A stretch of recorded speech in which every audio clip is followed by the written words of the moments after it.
Talking football with the fellas. It's all about Big Blue. You know what time it is.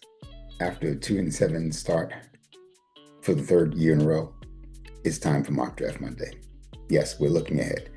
As you've seen, we've been talking lately about it's time to move on from Joe Schoen. It's time probably to move on from Brian Daboll. It's definitely time to move on from Shane Bowen.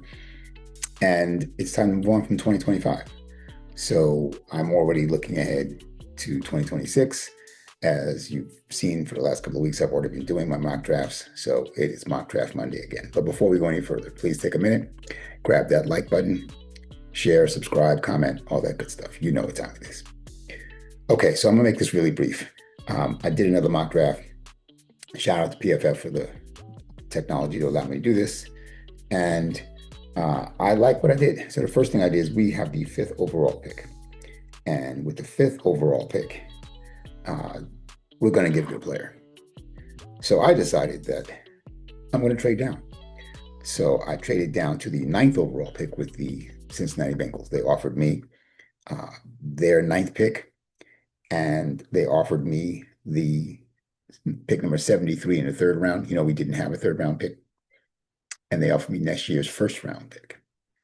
So I'm getting the Bengals 1st round pick next year, their 3rd round pick this year, and pick number 9. And in exchange, I had to give them pick number 5 and our 6th round pick, our first 6th round pick. We have 3 6th round picks. Our first 6th round pick this year and our 2nd round pick next year.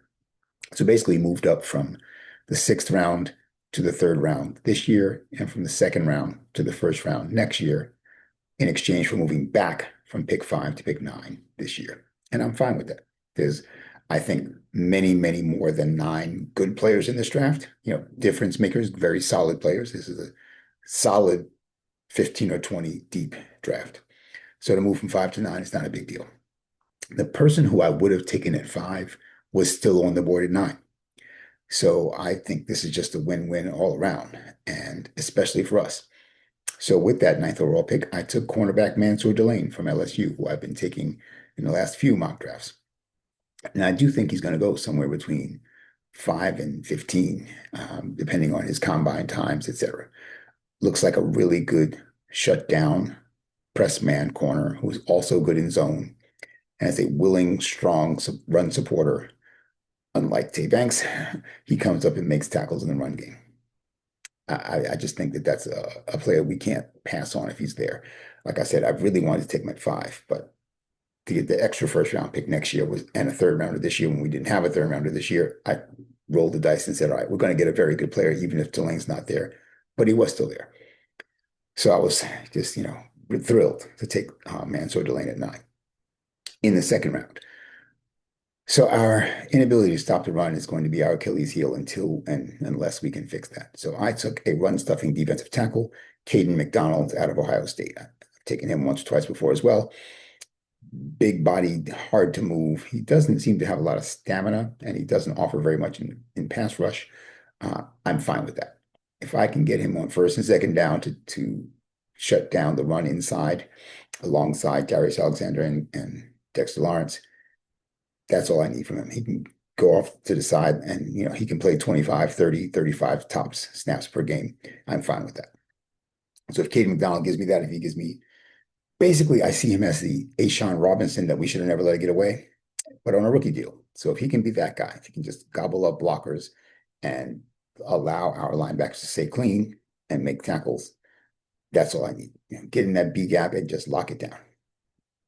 In the 3rd round with that pick number 73 that I just picked up from the Bengals, I took another big body guy, Caden Green, tackle/guard from Missouri. I see him as a guard for us, but big man, very good in the run and pass, to be honest. But I see him as someone who can move bodies in the run game.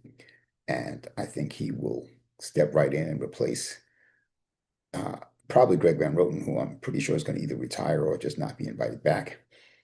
And possibly Jon Runyan. I'm not sure that Jon Runyan is worth bringing back next year. And it may be that Caden Green and Marcus Bowe are our 2 guards next year. I'm fine with that, especially if we re-sign Jermaine Illuminor, which we should, and allow Bowe to play inside at guard instead of having to take over at right tackle if we do lose Illuminor. So that was my third round pick. And then with the fourth round pick, this was a 4-round mock draft, by the way. With the fourth round pick, I took a safety out of Toledo who I don't know that much about, but I like what I've read and seen briefly is Emmanuel McNeil-Warren, 6'2", 205, runs about a 4.5 40, they say. Very willing and strong tackler. He plays mostly strong safety, but he also has played free safety. He's also played slot corner, so it gives us some, flexibility in terms of where to deploy him. And I just think that in round 4, that's a really reasonable place to go. We definitely need to replace Tyler Nubin and, need some depth at safety. I'm not a big fan of Dane Belton as a starter. So if it's Holland and Belton or Holland and Nubin, I'm not going to be happy. So this is hopefully someone that can beat out both of them, and maybe one of them becomes that third safety. So that's what I did. Those were my 4 picks to review. I got Mansour Delane in the first round. I got Caden McDonald in the second round. I got Caden Green in the third round, and Emmanuel McNeil-Warren in the fourth round, as well as, like I said, adding a first round pick in next year's draft and in swapping up from second round to first round to have 2 first round picks next year. So that's what I did. Clay from Brooklyn, football with the fellas. It's all about Big Blue. Want to know what you think about what I think? Drop me a comment, like, share, and subscribe, and I'm out.